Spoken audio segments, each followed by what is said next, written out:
नमस्ते नमस्कार प्यारे साथियों, कैसे हैं आप सभी। उम्मीद करती हूँ सभी प्यारे बच्चे एकदम बढ़िया हैं, एकदम मस्त हैं और एकदम तंदुरुस्त और एकदम ज़बरदस्त हैं। तो आप सभी प्यारे साथियों का स्वागत है आपके प्यारे से परिवार रोजगार विद अंकित में। जल्दी से सभी बच्चे क्लास के साथ जुड़ जाएंगे और क्लास को कर रहे हैं शुरू। आज एप्लीकेशन में मुझे लग रहा है कोई समस्या चल रही है, आपके कॉमेंट्स मेरे पास तक पहुँच नहीं रहे हैं, इसीलिए मैं थोड़ी देर से इंतज़ार में थी कि आपके कॉमेंट्स मेरे पास आए और मैं आप लोगों की क्लास को करूं शुरू। तो यहाँ पर कमेंट्स मुझे विजिबल नहीं हो रहे हैं, चलो थोड़ी देर में हो जाएं शायद, तो कोई दिक्कत नहीं है। चलिए क्लास को कर लेते हैं शुरू। तो प्यारे बच्चों, टॉपिक चल रहा है सेल, कोशिका, वहीं से चीज़ों की करते हैं शुरुआत। कोशिका टॉपिक है, सेल टॉपिक है। आवाज़ तो भाई सभी को पहुंच रही होगी, माइक तो ऑन ही है। तो भाई कोशिका के बारे में कल की क्लास में मैंने आपको बताया था कि जो कोशिका है ये हमारे या सजीवों के शरीर की सबसे छोटी इकाई होती है और कोशिका जो होती है इसके अध्ययन को साइटोलॉजी कहा जाता है। कोशिका की खोज के बारे में दो बातें पढ़ी थी। जीवित कोशिका को ल्यूवेनहॉक ने खोजा था और मृत कोशिका की खोज करी थी रॉबर्ट हुक ने। तो ये बातें हमने कल की क्लास में पढ़ी थी। और सबसे छोटी कोशिका होती है माइकोप्लाज्मा की, जो कि एक बैक्टीरिया है, और सबसे बड़ी कोशिका इस संसार में है शुतुरमुर्ग के अंडे की। फिर हमने हमारी बॉडी की बात करी थी, मानव शरीर की। तो मानव शरीर की सबसे छोटी कोशिका शुक्राणु या ग्रेनुअल्स ऑफ सेरिबेलम थे और सबसे बड़ी कोशिका हमारे शरीर की थी अंडाणु यानी कि ओव। अब हम आगे बात करते हैं, आगे बात करेंगे तो अब आप लोगों को पढ़ना है टाइप ऑफ सेल्स, ठीक है। अब हम पढ़ेंगे टाइप्स ऑफ सेल के बारे में। भाई कोशिका के प्रकार कितने होते हैं, तो बात करेंगे कोशिका के प्रकार की। कोशिका के प्रकार, टाइप्स ऑफ सेल पढ़ेंगे अब हम लोग। कोशिका के प्रकार कौन कौन से हैं, कितने टाइप्स की होती हैं कोशिका, अब ये पढ़ेंगे। तो बहुत ध्यान से आपको चीजों को समझना है और बहुत ध्यान से आपको पढ़नी है अब चीजें। तो कोशिका की अगर बात करते हैं तो कोशिका दो प्रकार की हैं भाई। तो पहली है प्रोकैरियोटिक कोशिका। कैसी प्यारे बच्चे, प्रोकैरियोटिक सेल। तो पहले प्रकार की जो सेल है वो है प्रोकैरियोटिक, जिसको हम हिंदी में बोलते हैं अकेंद्रीय कोशिका। क्या बोलते हैं भाई, अकेंद्रीय कोशिका। तो कोशिकाएं दो प्रकार की होती हैं, एक है प्रोकैरियोटिक अकेंद्रीय और दूसरी होती है यूकैरियोटिक। दूसरी है प्यारे बच्चों यूकैरियोटिक सेल। यूकैरियोटिक सेल जिसको बोलते हैं सकेंद्रीय कोशिका। क्या बोलते हैं भाई, सकेंद्रीय कोशिका, ठीक है। तो अकेंद्रीय और सकेंद्रीय दो कोशिकाएं होती हैं, ये आपको याद रखनी है बात। अकेंद्रीय और सकेंद्रीय कोशिका, ठीक है। समझ में आई बातें या नहीं, आप लोग मुझे बताकर चलो, चोटी की चढ़ाना, क्योंकि मेनली यही लिखी हुई होती है। तो अकेंद्रीय और सकेंद्रीय दो तरीके की कोशिकाएं होती हैं जो आपको पेपर में पूछी जाती हैं। मैम प्रोकैरियोटिक कैसी होती हैं, यूकैरियोटिक कैसी होती हैं।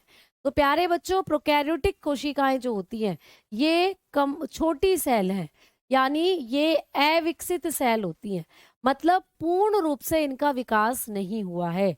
तो कभी भी आपको पूछेगा कि कौन सी कोशिका अविकसित कोशिका है, तो ये है भाई अविकसित कोशिका, ठीक है।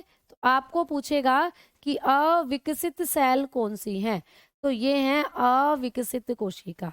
तो कौन सी कोशिका अविकसित कोशिका है, आप बताओगे प्रोकैरियोटिक। तो ये अनडिवेलप्ड सेल है बेटा, अनडिवेलप्ड सेल है, मतलब इसमें बहुत सारी कमियां थी और बहुत छोटी कोशिका ये है, तो इसलिए अविकसित कोशिका कहा गया। तो पेपर में पूछेगा अविकसित कोशिका किसको कहते हैं, आप बताएंगे अकेंद्रीय या प्रोकैरियोटिक सेल जो होती है इसको कहते हैं अविकसित कोशिका। अब बात आती है यूकैरियोटिक सेल की, यानी कि बात आती है सकेंद्रीय कोशिका की। मैम ये कैसी कोशिका है, तो जब ये विकसित अविकसित है तो ये वाली है विकसित कोशिका। इसमें याद रखोगे भाई ये होती है विकसित सेल, ये है विकसित कोशिका प्यारे बच्चे, ये पूर्ण रूप से विकसित थी, इनके अंदर आपको सारी चीजें देखने को मिलेंगी।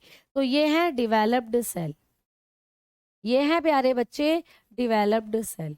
तो पहला पॉइंट तो हमने ये पढ़ लिया कि कौन सी कोशिका अविकसित है और कौन सी कोशिका विकसित है। आगे बात करें तो आपको बताना है कि ये जो प्रोकैरियोटिक कोशिका होती है इसके अंदर कौन कौन सी चीजें नहीं है। तो प्यारे बच्चों, इसके अंदर केंद्रक नहीं पाया जाता, तो लिखेंगे केंद्रक नहीं पाया जाता। इस कोशिका के अंदर केंद्रक नहीं पाया जाता है, ठीक है। नो न्यूक्लियस, यहाँ पर केंद्रक नहीं मिलता प्यारे बच्चे। केंद्रक क्या होता है? कोशिका के केंद्र में एक संरचना पाई जाती है, इसी को कहते हैं केंद्रक। अभी दिखाऊंगी। यहाँ की बात करें तो भाई केंद्रक पाया जाता है।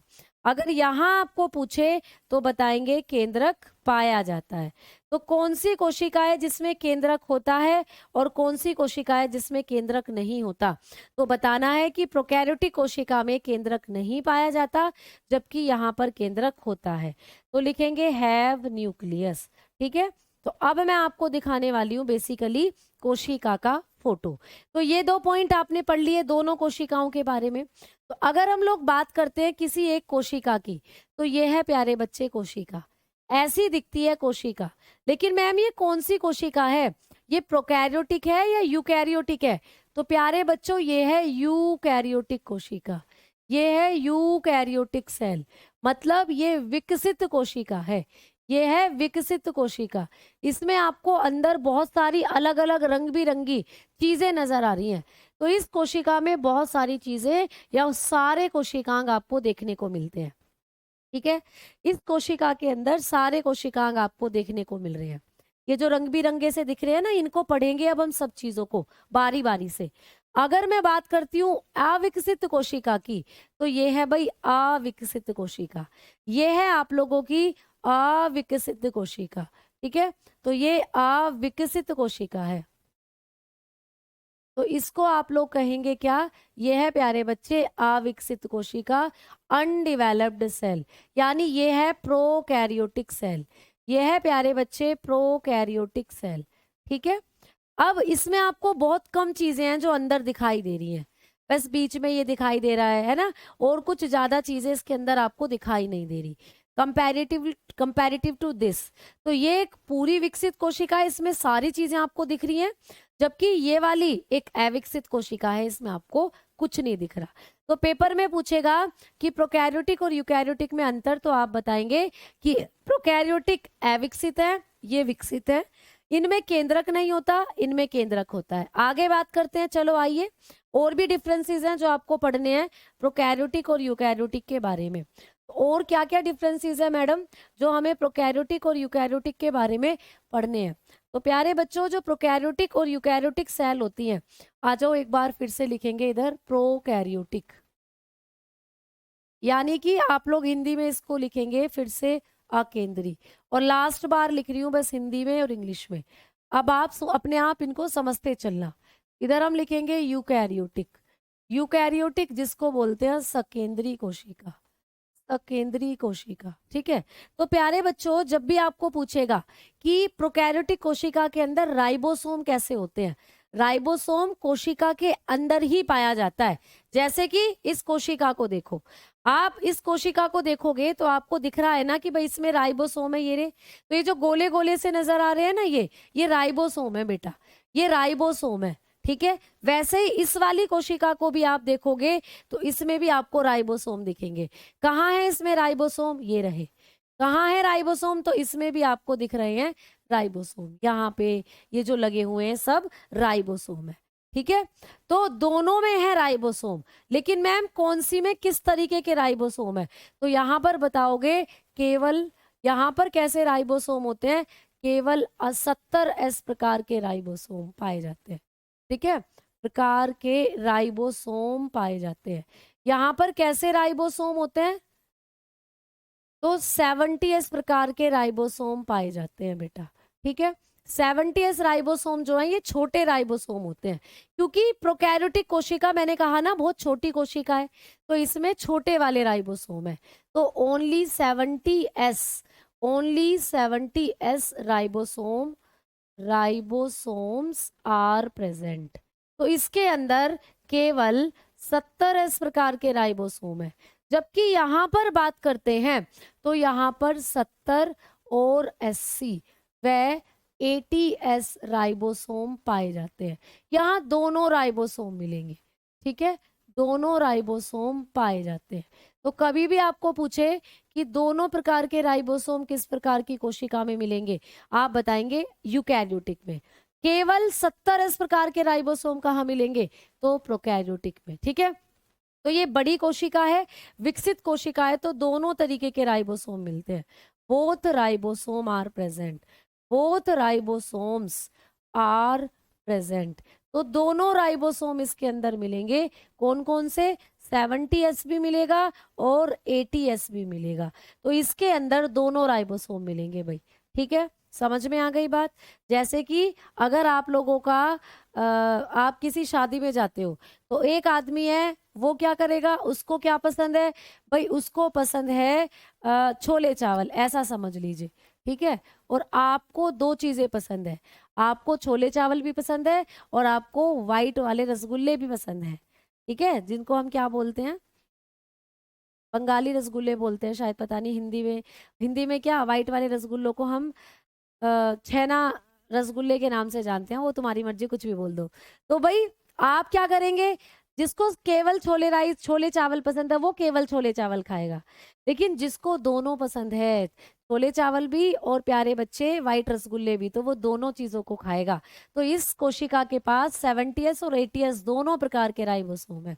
तो ये छोले चावल भी खाएगी और व्हाइट रसगुल्ला भी खाएगी, क्योंकि इसका मेटाबॉलिज्म बड़ा बढ़िया है। और जो दूसरा व्यक्ति है उसका मेटाबॉलिज्म खराब है, उसकी पाचन शक्ति खराब है, वो बेचारा बस छोले चावल पर ही खुश है, क्योंकि रसगुल्ले वो पचा ही नहीं पाएगा। तो कह सकते हैं कि यहाँ पर आप लोगों को केवल एक प्रकार के राइबोसोम मिलेंगे, यहाँ पर दोनों प्रकार के राइबोसोम देखने को मिलेंगे। आ जाए आगे बात करते हैं। तो भाई ये जो कोशिकाएं, ये जो आप लोगों की प्रोकैरियोटिक सेल होती है, इस कोशिका के अंदर अगर हम DNA की बात करते हैं, तो DNA जो होगा वो हिस्टोन प्रोटीन के साथ नहीं मिलेगा। तो लिखना, DNA हिस्टोन प्रोटीन के साथ नहीं होता, DNA हिस्टोन प्रोटीन के साथ नहीं होता, ठीक है, DNA हिस्टोन प्रोटीन के साथ नहीं होता। भाई हिस्टोन एक प्रोटीन होती है जो DNA को बनाने का काम करती है। तो DNA जो है ना, उसमें हिस्टोन प्रोटीन नहीं होती। तो लिखना, DNA without histone, DNA without histone. आपको पेपर में पूछेगा कि किस प्रकार के DNA में हिस्टोन प्रोटीन नहीं होती, तो जो प्रोकैरियोटिक कोशिका के अंदर DNA है उसमें हिस्टोन प्रोटीन नहीं होती। ठीक, अब देखो, ये आवाज तो आप लोगों को पहुंच ही नहीं रही होगी, अब आ रहे हैं तुम्हारे कमेंट मेरे पास, ठीक है, रुक जाओ। हमें तो दोनों पसंद है, अच्छा, तो तुम प्रो यूकैरियोटिक सेल हो फिर, तो जब तुम्हें दोनों पसंद है तो तुम्हें भैया तुम यूकैरियोटिक सेल हो फिर, जिसे दोनों पसंद है। जिसे एक पसंद है उसको वो प्रोकैरियोटिक सेल है, ठीक है। चलो भाई आ जाओ, अब आगे बात करते हैं।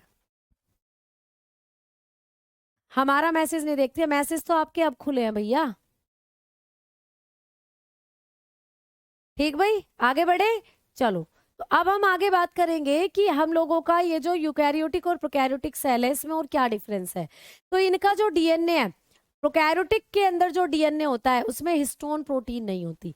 हिस्टोन एक प्रोटीन है जो DNA को बनाती है, तो इनके DNA में हिस्टोन नहीं है, जबकि यहाँ पर आपको DNA में हिस्टोन प्रोटीन होती है, ठीक है, DNA में हिस्टोन प्रोटीन पाई जाती है, हिस्टोन प्रोटीन पाई जाती है, ठीक है।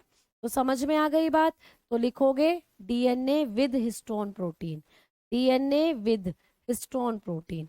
तो इनके DNA में हिस्टोन प्रोटीन पाई जाएगी। आपके शरीर में जो DNA है उसमें भी हिस्टोन प्रोटीन पाई जाती है, क्योंकि हमारी कोशिका यही वाली है यूकैरियोटिक। आपके शरीर में जो कोशिकाएं हैं ना, वो यही वाली हैं यूकैरियोटिक, विकसित, क्योंकि हम तो पूर्ण रूप से विकसित जीव हैं, ठीक है, समझ में आ गई। अब कुछ बच्चे बोल रहे होंगे मैम हिंदी में लिख दो, तो मैंने हिंदी में यहाँ लिख दिया है हिस्टोन प्रोटीन, ठीक है। अब मैं चल रही हूँ अगले डिफरेंस की तरफ। तो भाई आ जाओ, दूसरा और क्या क्या डिफरेंसेस है जो प्रोकैरियोटिक और यूकैरियोटिक में हम लोगों को देखने को मिलते हैं।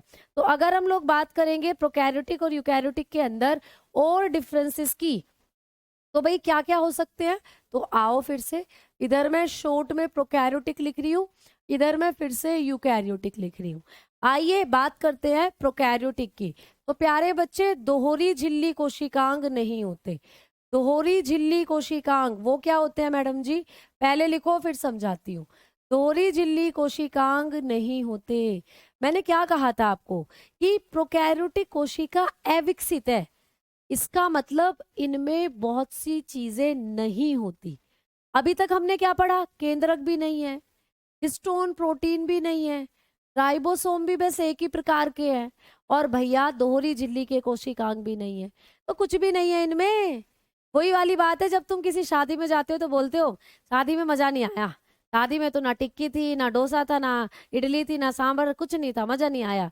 तो ये वही वाली शादी है, ठीक है? तो ऐसा समझ सकते हो। वैसे हर शादी अच्छी ही होती है, ऐसा कहना नहीं चाहिए, बट मैं आपको सिर्फ समझाने के लिए बता रही हूँ। तो अगर आप लोग कभी कहेंगे या किसी की पार्टी में जाते हो, जैसे कोई दोस्त है आपको पार्टी दे रहा है, तो भाई एक दोस्त की पार्टी तो ऐसी है उसने सारे आपके फेवरेट आइटम्स पार्टी में इंक्लूड करे हैं। एक दोस्त की पार्टी ऐसी है उसने बस काम चलाऊ पार्टी दे दी। तो आप ऐसा समझो ये काम चला हुआ है, ये बढ़िया वाली पार्टी है ना? तो इसमें क्या है, दोहरी झिल्ली कोशिकांग नहीं होते। तो जब कभी भी पेपर में पूछे ना कि भाई कौन सी कोशिका है जिसमें ये फलाना चीज नहीं है, तो जब नहीं वाली बात आए तो आपके दिमाग में प्रोकैरियोटिक सेल आनी चाहिए, क्योंकि यही है अविकसित। इनके अंदर ही बहुत सी चीजें नहीं पाई जाती। तो बताएंगे दोहरी झिल्ली कोशिकांग नहीं होते। तो लिखना double membrane, double membrane, double membrane cell organelle, cell organelles are absent, are absent. अब कई बच्चे सोच रहे हैं कि मैम दोहरी झिल्ली कोशिकांग होते क्या हैं? तो अभी मैं आपको बताऊंगी, पहले इधर लिख लीजिए ऑल आर प्रेजेंट। तो यहाँ पर सब मिलेगा भाई, ऑल आर प्रेजेंट, ठीक है? तो यूकैरियोटिक कोशिका में सभी पाए जाते हैं, यहाँ पर सारे कोशिकांग पाए जाते हैं। क्लियर? सारे कोशिकांग पाए जाते हैं।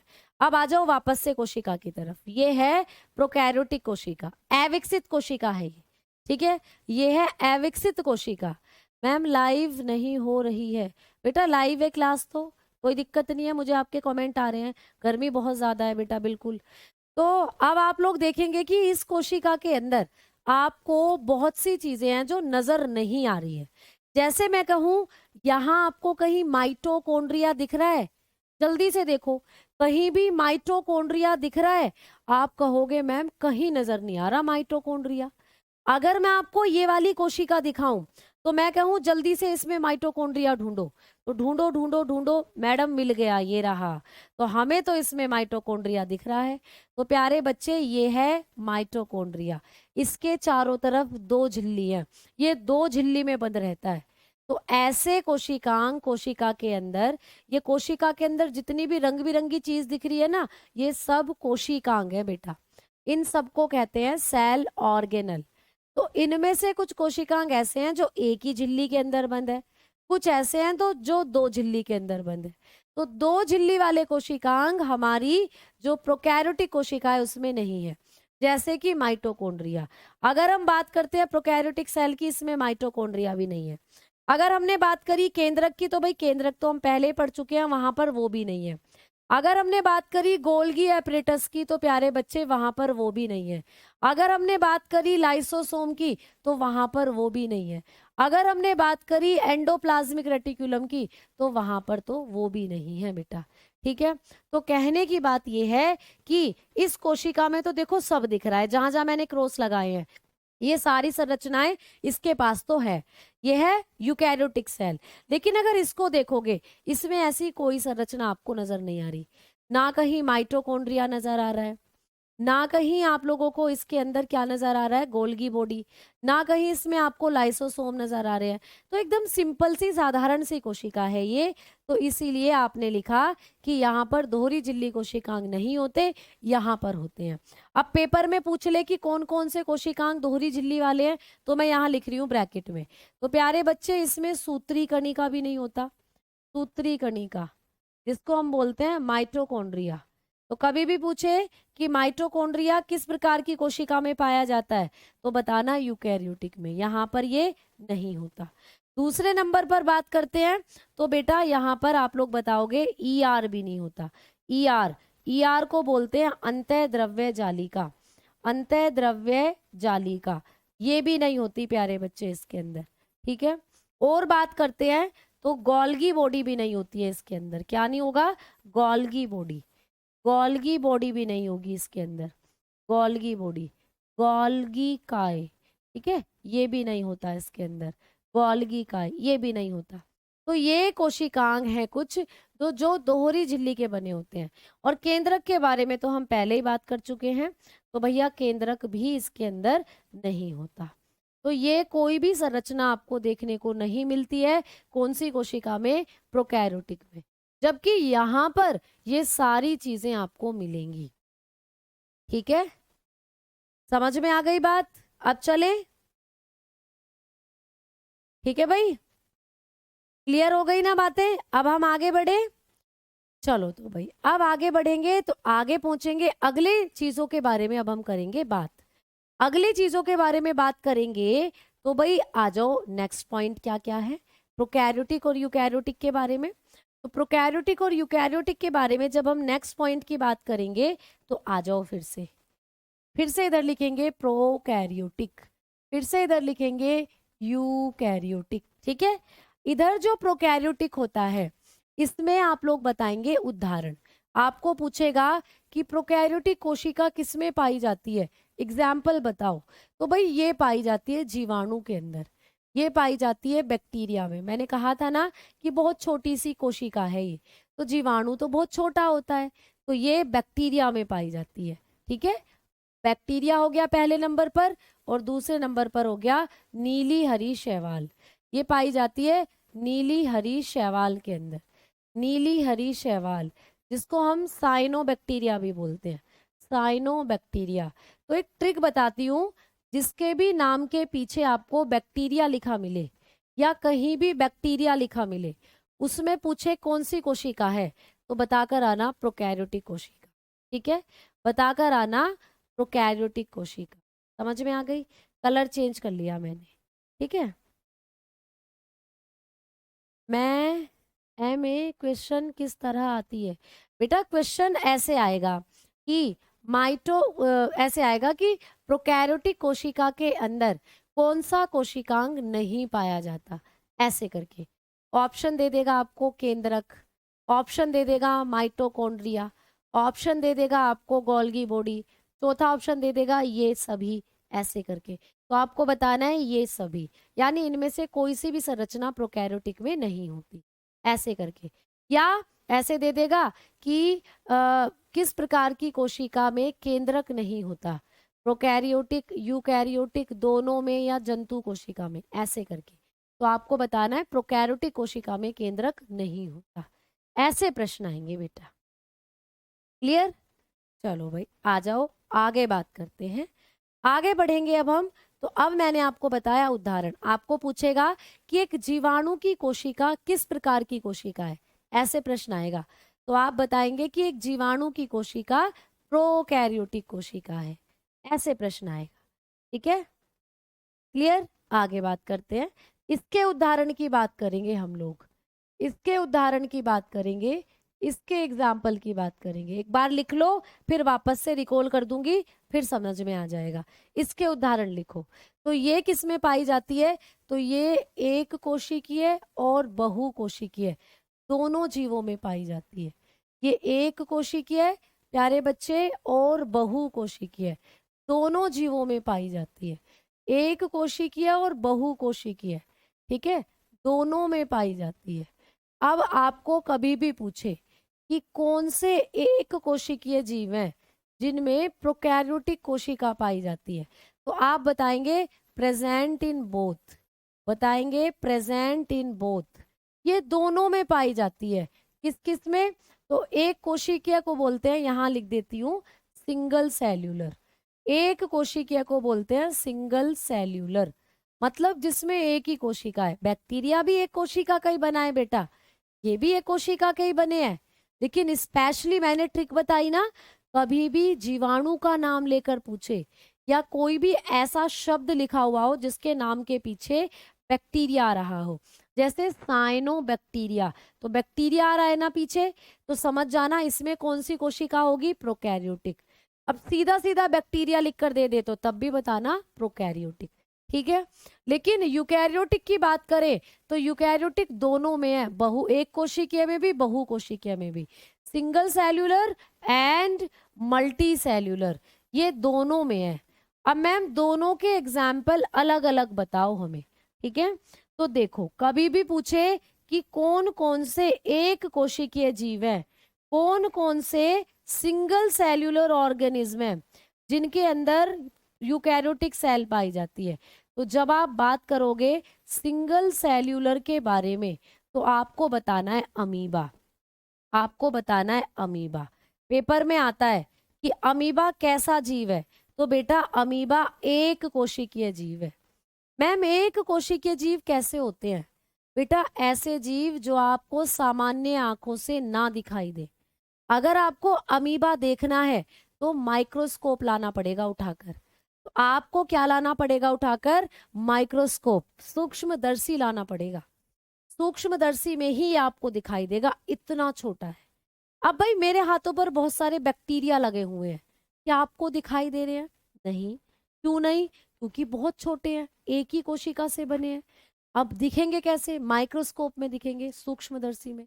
तो बैक्टीरिया भी एक कोशिकीय है प्यारे बच्चे, बैक्टीरिया भी क्या है, एक कोशिकीय है, ठीक है। बैक्टीरिया भी क्या है, एक कोशिकीय ही है, सिंगल सेल्यूलर ही है बैक्टीरिया भी, ये भी सिंगल सेल्यूलर ही है। तो लेकिन केवल बैक्टीरिया की जब मैं बात कर रही हूं उसमें है केवल प्रोकैरियोटिक सेल, तो बैक्टीरिया एक कोशिकीय है, लेकिन केवल बैक्टीरिया की जब भी बात करूं, यानी जिसके भी नाम के पीछे बैक्टीरिया आएगा उसमें होगी प्रोकैरियोटिक सेल, जिसके भी नाम के पीछे बैक्टीरिया नहीं आएगा उसमें होगी यूकैरियोटिक सेल। अमीबा के पीछे कोई बैक्टीरिया आ रहा है लिखा हुआ, अमीबा एक अलग नाम है, अमीबा हो गया, युगलीना हो गया बेटा, युगलीना, इसके नाम के पीछे कोई बैक्टीरिया आ रहा है, नहीं।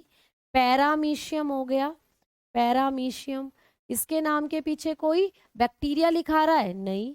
तो ये भी एक कोशिकीय ही है, लेकिन इनमें कौन सी कोशिका पाई जाती है, यूकैरियोटिक। पेपर में क्वेश्चन आएगा अमीबा, युगलीना एक कोशिकीय जीव हैं, इनमें किस प्रकार की कोशिका होती है।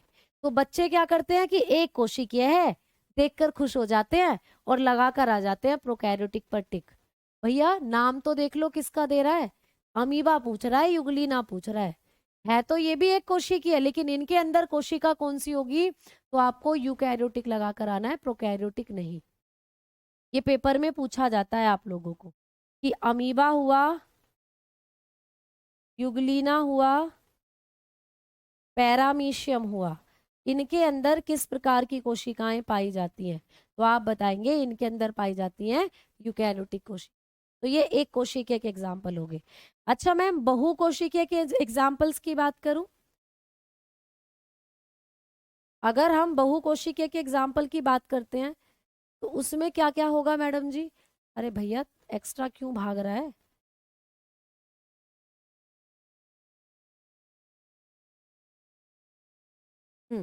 अगर हम बात करते हैं बहुकोशिकीय की प्यारे बच्चे, एक कोशिकीय, अगर हम लोग बात करेंगे किसकी, बहुकोशिकीय की, उसके एग्जाम्पल क्या हैं भाई, तो बहुकोशिकीय में तो तुम हो, बहुकोशिकीय तो ऐसे जंतु हैं जो बहुत सारी कोशिकाओं से बने हैं, जैसे हम हैं, पेड़ पौधे हैं, तो बहुकोशिकीय के अंदर आ जाते हैं जंतु और पादप, जंतु और पादप, ऐसे जंतु जो आपको बिना सूक्ष्मदर्शी के दिख रहे हैं।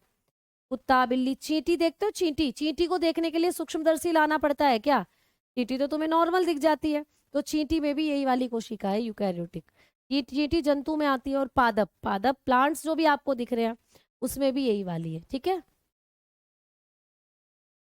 समझ में आई अब बातें, अब बताओ मुझे नोट्स में क्या दिक्कत आ रही है बेटा, बता दो। चलो अब एक बार फिर से समझो, जिन बच्चों को समझ नहीं आया एक बार मैं फिर से रिवाइज कर रही हूँ, फिर मैं आगे बढ़ रही हूँ। देखो बेटा सिंपल सा कॉन्सेप्ट है, इस संसार में कोशिकाएं दो तरीके की होती हैं, है ना। अब भाई आप ऐसा समझो कि एक गरीब है एक अमीर है, जो अमीर है उसके पास सारी चीजें हैं, बंगला है, गाड़ी है, दौलत, सारी चीजें हैं। जो गरीब है बेचारे के पास ना घर है, ना गाड़ी है, कुछ भी नहीं है उसके पास, है ना। तो ये गरीब कोशिका है, ऐसा समझ लो। इसके पास बहुत सारी कोशिकांग है ही नहीं, तो ये गरीब कोशिका है, ये अमीर कोशिका है। ठीक है मैम, ये कोशिका प्रोकैरियोटिक कोशिका जो है ये अविकसित है, इसका पूर्ण रूप से विकास ही नहीं हुआ। क्यों नहीं हुआ? क्योंकि ये बहुत छोटी कोशिका है, इसके अंदर बहुत सी चीजें है ही नहीं। ठीक है, तो अब आपको पूछे कि कौन सी कोशिका अविकसित है, तो ये अविकसित है, ये विकसित है। इतना तो आपको पता है भाई, विकसित किसको कहते हैं, अविकसित किसको कहते हैं। अब इसमें केंद्रक नहीं होता, इसीलिए ये अविकसित है। क्यों है ये अविकसित? क्योंकि इसमें बहुत सी चीजें है ही नहीं भैया, तो इसमें केंद्रक भी नहीं है। ठीक है, इसमें है केंद्रक। आगे बढ़ रही हूं, आगे पूछ ले तो इसमें कैसे राइबोसोम है? राइबोसोम भी कोशिका के अंदर पाए जाने वाले पार्ट हैं, अभी इनको हम पढ़ेंगे एक एक करके। तो इसमें होते हैं केवल 70 एस राइबोसोम, इसमें 70 और 80 दोनों राइबोसोम होते हैं। ठीक है, यहाँ पर जो डीएनए है, डीएनए में एक प्रोटीन पाई जाती है हिस्टोन प्रोटीन, वो भी नहीं है। इनके डीएनए में हिस्टोन प्रोटीन है। ठीक है, आ जाओ आगे। आगे बात करी तो इनके अंदर दोहरी झिल्ली कोशिकांग भी नहीं है भैया, नहीं हो रहा है इधर की तरफ तो, और इधर सारे के सारे पाए जाते हैं। दोहरी झिल्ली कोशिकांग कौन कौन से हैं? सूत्री कणिका है, यानी माइटोकॉन्ड्रिया भी नहीं है इनके अंदर, एंडोप्लाज्मिक रेटिकुलम भी नहीं है, गोल्गी बॉडी भी नहीं है, और इनके अंदर न्यूक्लियस भी नहीं है, जबकि यहाँ सारे के सारे पाए जाते हैं। उदाहरण की बात करें तो ये जीवाणु में, और नीली हरी शैवाल, नीली हरी शैवाल को हम साइनोबैक्टीरिया भी कहते हैं, केवल इनमें पाई जाती है। लेकिन इनके अंदर अगर हम लोग बात करते हैं, ठीक है, इनके लिए अगर हम लोग बात करते हैं तो ये किस में पाई जाती है? चलो ठीक है, इसमें आप लोग क्या करोगे कि भैया इसमें ना ये दोनों में पाई जाती है, एक कोशिकीय जीवों में भी और बहुकोशिकीय में भी। आपको पूछ ले कौन कौन से एक कोशिकीय जीव हैं जिनमें यूकैरियोटिक सेल पाई जाती है, आप बताओगे अमीबा है, युग्लिना है, पैरामीशियम है, ये सारे कोशिकीय जीव है, लेकिन इनमें जो कोशिका पाई जाती है वो यूकैरियोटिक है। ठीक है, अगर हम बात करते हैं बहुकोशिकीय जीवों के एग्जाम्पल बताओ, बहुकोशिकीय जीव तो बताओगे जंतु और पादप। भाई जंतु और पादप, आप हम जंतु में आते हैं, और पादप आप जानते हो प्लांट होते हैं, उनके अंदर भी यूकैरियोटिक सेल होती है। तो यहाँ तक हमने चीजें अभी तक पढ़ ली हैं। अब आ जाओ आगे बात करते हैं, अब कोशिकांगों के बारे में पढ़ेंगे, हेडिंग देंगे कोशिकांग। अब बात कराऊंगी तुम्हें कोशिकांगों के बारे में। ठीक है, अब लिखोगे कोशिकांग, जिसको आप लोग बोलते हो सेल ऑर्गेनल, सेल ऑर्गेनल्स। अब बात करेंगे हम सेल ऑर्गेनल्स के बारे में, कोशिकांगों के बारे में। ठीक है, तो प्यारे बच्चे कोशिकांग क्या होते हैं? तो मैंने क्या कहा, ध्यान से देखो इस कोशिका को, ध्यान से देखेंगे सभी प्यारे बच्चे इस कोशिका को। इस कोशिका में ये जितनी भी तुम्हें चीजें नजर आ रही हैं अंदर की तरफ, ये सारे के सारे कोशिकांग हैं।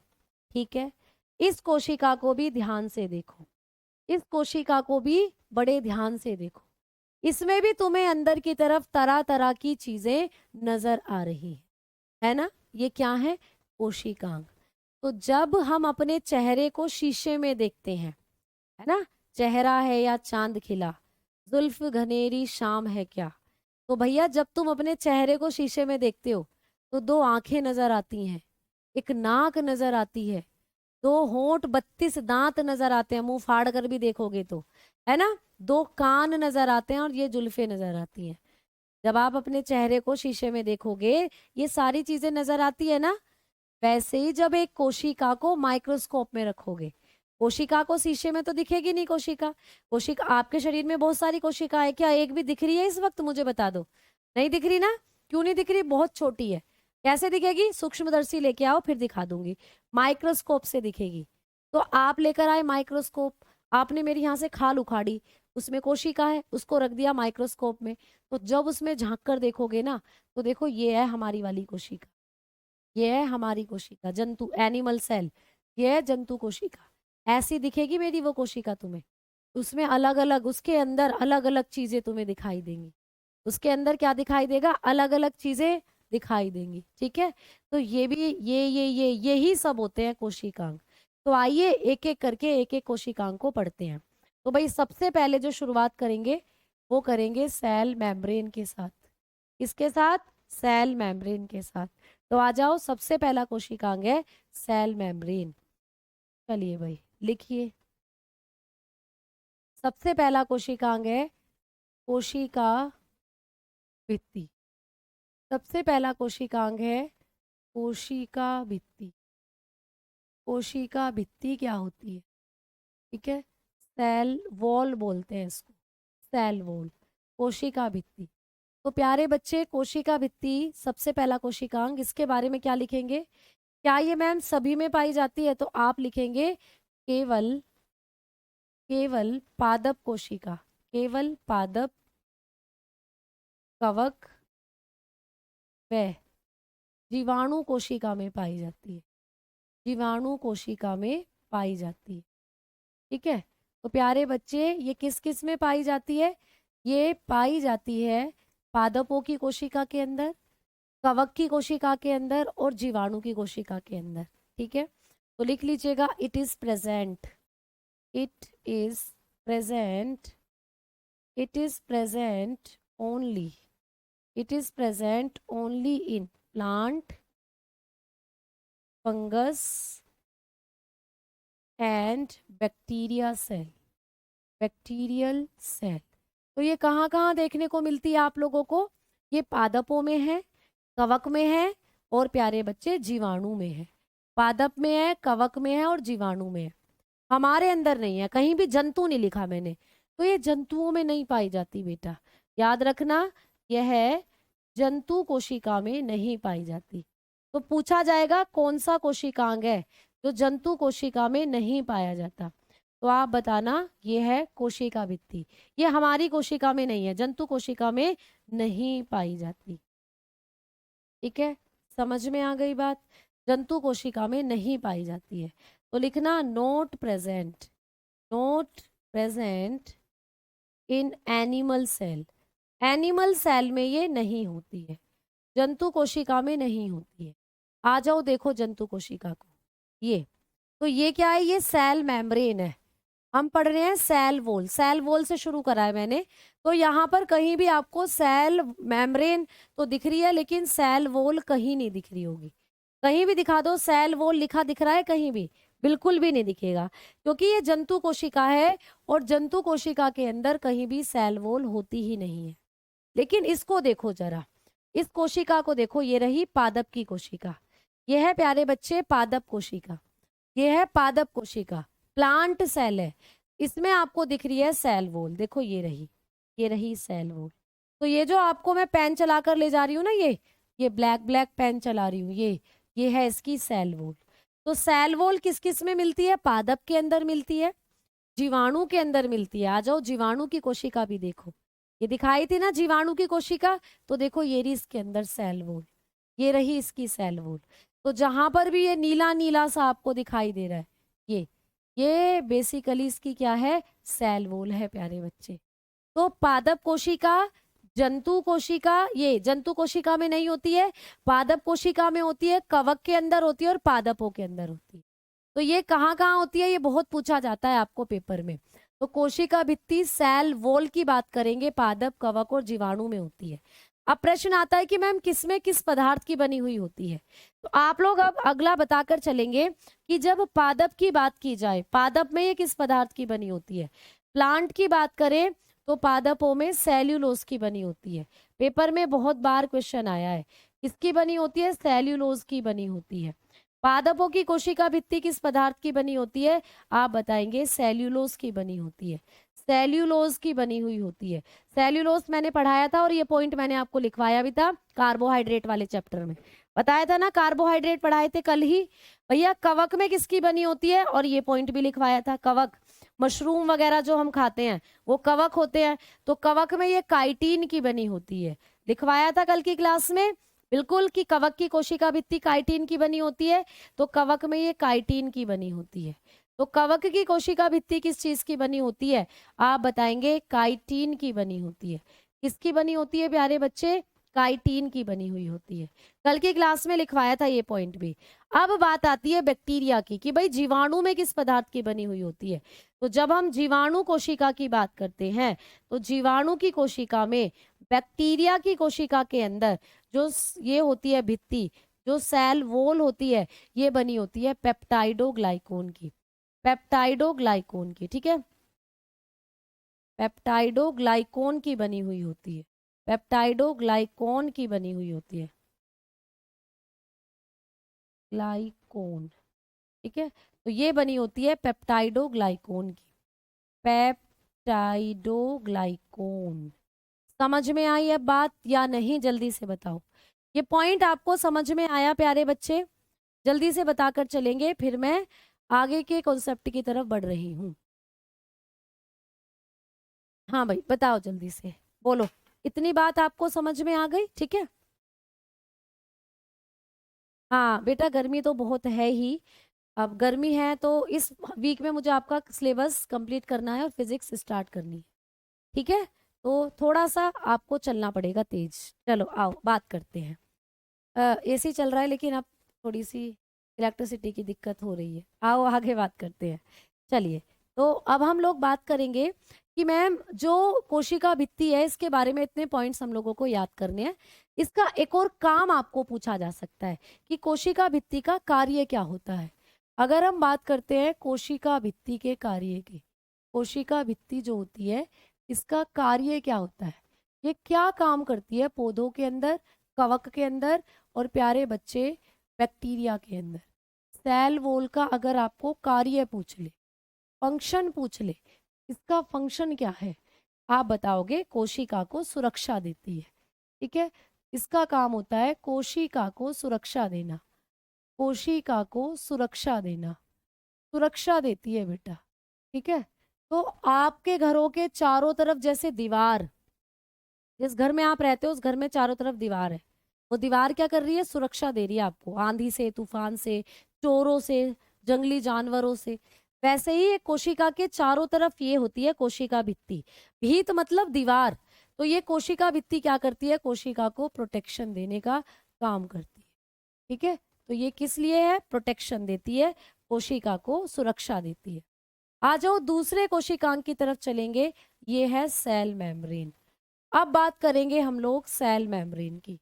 अगला कोशिकांग है कोशिका झिल्ली, अगला कोशिकांग है प्यारे बच्चे कोशिका झिल्ली। अब बात करेंगे कोशिका झिल्ली की, सेल मेम्ब्रेन की।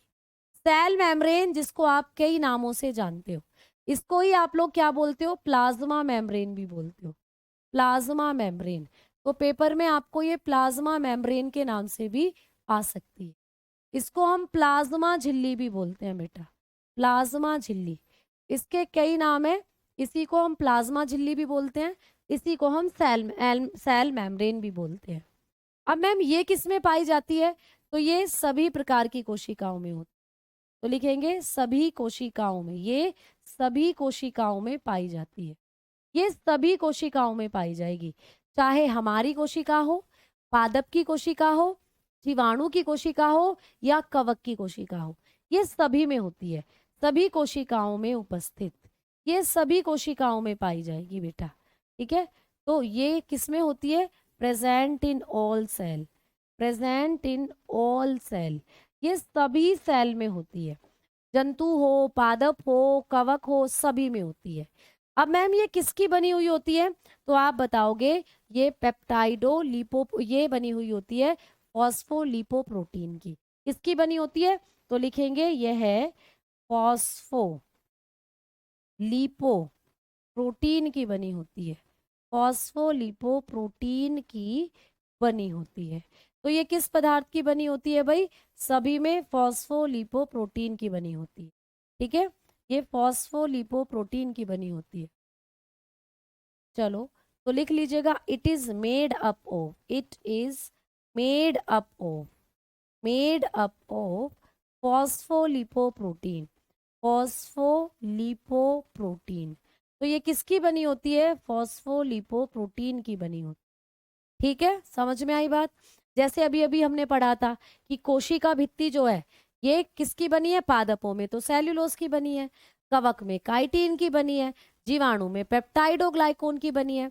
लेकिन अगर हम लोग बात करते हैं किसकी, अगर बात करेंगे सेल मेम्ब्रेन की, कोशिका झिल्ली की, तो कोशिका झिल्ली तो प्यारे बच्चे सभी में एक ही चीज की बनी है, वो है फॉस्फोलिपोप्रोटीन। समझ में आ गई बात? ठीक है। अच्छा, अरे भैया एक बच्चा है अमितेश बोल रहे हैं लगातार 6 दिन से बारिश हो रही है, थोड़ी बारिश यहाँ भी भेज दो तो हमारा भी भला हो जाए। थोड़ी बारिश यहाँ भी भेज दो भाई, ठीक है। चले अब आगे। तो ये सेल मेम्ब्रेन जो है ये सभी कोशिकाओं में पाई जाती है। किस पदार्थ की बनी होती है? फास्फोलिपोप्रोटीन की बनी होती है। जबकि कोशिका भित्ति की हमने बात करी थी, ये केवल पादप, कवक और जंतु जीवाणु में पाई जा रही थी। पादप में किस पदार्थ की बनी थी? ब्लैक ब्लैक लग गया। पादप में किस पदार्थ की बनी थी? आप बताओगे सेल्यूलोज की बनी थी। कवक में काइटिन की, और बैक्टीरिया में पेप्टाइडोग्लाइकोन की बनी थी। अब हम बात करेंगे कि मैम ये क्या काम करती है, जो सेल मेम्ब्रेन है इसका क्या काम है। जैसे कोशिका भित्ति, सेल वॉल तो क्या करती थी? कोशिका को प्रोटेक्शन देती थी। वैसे ये जो सेल मेम्ब्रेन है इसका कार्य क्या है? तो आ जाओ भाई, इसका कार्य लिख लो। सेल मेम्ब्रेन का कार्य क्या है? सेल मेम्ब्रेन, अगर हम कोशिका किसकी बात करते हैं, कोशिका झिल्ली की बात करते हैं, तो कोशिका झिल्ली का कार्य क्या है? तो कोशिका झिल्ली जो होती है ये प्यारे बच्चे कोशिका के अंदर और कोशिका के बाहर आने वाले पदार्थों का चयन करती है। अगर मैं सभी बच्चों के कमेंट्स का रिप्लाई करूंगी तो प्यारे बच्चे पढ़ाऊंगी कब? ये तो नजर की बात है, जब नजर पड़ जाती है जिसके कमेंट्स पर उसको हम पढ़ लेते हैं। ठीक है, समझ में आ गई बातें सर जी? ठीक है, समझ में आई भाई? चलो अब आ जाओ, आगे बात करते हैं। 5 मिनट आपको और देनी है मुझे। अब आ जाओ, समझो चीजों को। ये क्या करती है? तो लिख लीजिएगा, कोशिका के अंदर और बाहर, कोशिका के अंदर, कोशिका के अंदर तथा बाहर, कोशिका के अंदर तथा बाहर जाने वाले पदार्थों का चुनाव, जाने वाले पदार्थों का चुनाव करती है, पदार्थों का चुनाव करती है। तो इसीलिए इसको हम लोग सेलेक्टिव मेम्ब्रेन भी बोलते हैं। ये क्या करती है? सिलेक्शन ऑफ, ये करती है selection of, selection of material, selection of material inside, inside and outside, outside from the cell. ठीक है, तो कोशिका के अंदर कौन सी चीज जाएगी और कोशिका के बाहर कौन सी चीज आएगी, उस चीज का सिलेक्शन यही करती है सेल मेम्ब्रेन। ठीक है, अब सेल मेम्ब्रेन को इसीलिए हम लोग चयनात्मक झिल्ली भी कहते हैं। चयनात्मक झिल्ली भी है भाई इसी का नाम, चयनात्मक झिल्ली भी कहते हैं इसको। क्यों? क्योंकि यही तो चुनाव करेगी, यही तो चयन करेगी कि कौन कोशिका के अंदर जाएगा, कौन कोशिका के बाहर आएगा। इसको हम सेलेक्टिव मेम्ब्रेन भी कहते हैं भाई, इसी को कहते हैं सेलेक्टिव मेम्ब्रेन। जैसे आपके घर में चयनात्मक झिल्ली का काम आपके मम्मी पापा करते हैं। आपको किसी अपने दोस्त की पार्टी में जाना है, आपके स्कूल का जा रहा है टूर, आपको टूर पर घूमने जाना है, तो पहले मम्मी और पापा की परमिशन लेनी पड़ेगी। अगर मम्मी और पापा ने परमिशन दे दी, हाँ बेटा जाओ, तब जाओगे। अगर मम्मी पापा ने कह दिया नहीं तो नहीं, तो फिर जाओगे नहीं टूर पर। तो जैसे तुम्हारे घर में तुम कोई भी काम करते हो अपने मम्मी पापा की परमिशन लेकर करते हो, वैसे ही कोशिका के अंदर कोई चीज जाएगी या कोशिका से बाहर कोई चीज आएगी तो इससे परमिशन लेनी पड़ेगी। ये हाँ कहेगी तो भाई आ जाओ कोशिका के अंदर, ये ना कहेगी तो मत आओ कोशिका के अंदर। तो इसीलिए इसको कहते हैं चयनात्मक झिल्ली। और इसका नेचर कैसा होता है, ये किस नेचर की है, तो इसकी जो प्रकृति है वो कैसी होती है आप बताओगे? ये अर्धपारगम्य है। कैसी है प्यारे बच्चे? अर्धपारगम्य, यानी आधी चीजों को कोशिका के अंदर जाने देगी और आधी चीजों को नहीं। सेमी परमेबल है, ये होती है सेमी परमेबल नेचर की। अर्धपारगम्य है, सेमी परमेबल है। समझ में आ गई बात? बताओगे जल्दी से। अर्धपारगम्य है, सेमी परमेबल है। ठीक है, ठीक है भाई। हाँ, तो ये मम्मी पापा की तरह काम करती है। जैसे मम्मी पापा ने जो बोल दिया हम वही करेंगे। अगर मना कर दिया तो भाई नहीं जाएंगे कहीं भी। अगर हाँ बोल दिया तो उन्हीं की परमिशन लेकर हमें जाना पड़ता है, हम कहीं भी जाते हैं तो। ठीक है। ठीक है, क्लियर। हाँ, मैंने कहा था कि बायोलॉजी 25 क्लास में हो जाएगी, लेकिन मैंने एक आइडिया लेकर कहा था कि मैं अपने फ्लो में पढ़ाऊंगी तो 25 क्लासों में होगी। लेकिन यहाँ पर आप लोगों को एक एक चीज मुझे 10-10 बार समझानी पड़ती है बेटा। तो जब मैं 10-10 बार एक ही चीज को पढ़ाऊंगी तो एक क्लास में बहुत कम कंटेंट आप लोग पढ़ पाते हो फिर। तो वो तो क्लासेस बढ़ेंगी बढ़ेंगी। वो मैंने अपने तरीके से पढ़ाने का आइडिया लेकर आपको कहा था कि लगभग 25 क्लासों में कर लेंगे हम बायोलॉजी। लेकिन आप लोगों की समझ में नहीं आता तो वही बात मुझे बार बार रिपीट भी करनी पड़ती है ना। चलो, समझ में आ गई बातें। तो यहाँ पर आप लोगों ने पढ़ लिया है सेल मेम्ब्रेन के बारे में भी। अब हम जो बात करेंगे कल की क्लास में, वो बात करेंगे अब हम लोग न्यूक्लियस के बारे में। किसके बारे में? न्यूक्लियस। केंद्रक के बारे में। केंद्रक। केंद्रक क्या है मैडम जी? तो कोशिका को जब आप देखते हो तो कोशिका के केंद्र में एक चीज आपको दिखती है। कोशिका के केंद्र में एक संरचना आपको दिखती है, इसी को कहते हैं केंद्रक। कहाँ गया फोटो? देखो इस कोशिका को ध्यान से, इस कोशिका को देखो ध्यान से। ये बैठे हुए केंद्रक जी, ये बैठे हुए केंद्रक महाराज बीच में, ये जो तुम्हें दिख रहे हैं ये। तो कोशिका के केंद्र में एक संरचना पाई जाती है जिसको कहते हैं केंद्रक। ठीक है, वॉइस नहीं आ रही, आवाज तो आ रही है बेटा। फिजिक्स सर पढ़ाएंगे। ठीक है, सभी भाई बहन पेड़ भाई जरूर लगाएं क्योंकि गर्मी तभी कम होगी। अब एक बच्चा देखो, एक बच्चा बोल रहा है मैम थोड़ा धीरे धीरे पढ़ाएं। तो प्यारे बच्चे, मैं तो खुद ही इतना धीरे पढ़ा रही हूँ, तुम सोने को तैयार हो, इसमें भी बोल रहे हैं कि और धीरे धीरे पढ़ाओ। तो अगर मैं इस स्पीड में कछुए की चाल में अगर मैं पढ़ाऊंगी तो क्लास तुम्हारी 25 क्या फिर तो 50 भी हो जाएंगी भैया।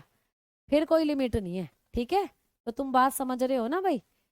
तो ये है कहानी। तो जब मैं अपने स्पीड में अपने तरीके से पढ़ाती हूँ, एवरेज जो मैं लेकर चलती हूँ वो यही है कि 20 से 25 क्लास में हो जाती है बायो। बट आप लोग, मुझे लग रहा है कुछ बच्चे 12वीं के बाद ही तैयारी कर रहे हैं, तो थोड़ा सा उन्हें कॉन्सेप्ट समझने में दिक्कत हो रही है। तो वो कॉन्सेप्ट थोड़ा धीरे धीरे ही उनको समझाया जा रहा है। ठीक है, चलो तो इस हफ्ते में खत्म है तुम्हारी बायोलॉजी। आ जाओ आगे बात करते हैं अब हम लोग। तो ये चीजें आपकी हो चुकी हैं। अब कल की क्लास में मैं आपको केंद्रक के साथ क्लास जो है वो शुरू करूंगी। ठीक है, चलो तो भाई धन्यवाद। हाँ, तो धन्यवाद, नमस्कार, आगे मिलेंगे। ठीक है। मैम सुसाइड करने जा रहे हैं भैया, ना ऐसा ना करें बिल्कुल भी। भगवान की दी हुई जिंदगी है, उसका उपयोग करें और अच्छाई से दूसरे लोगों की सहायता करें, दूसरे लोगों के काम आए। ठीक है, चलो तो धन्यवाद, नमस्कार, मिलते हैं कल।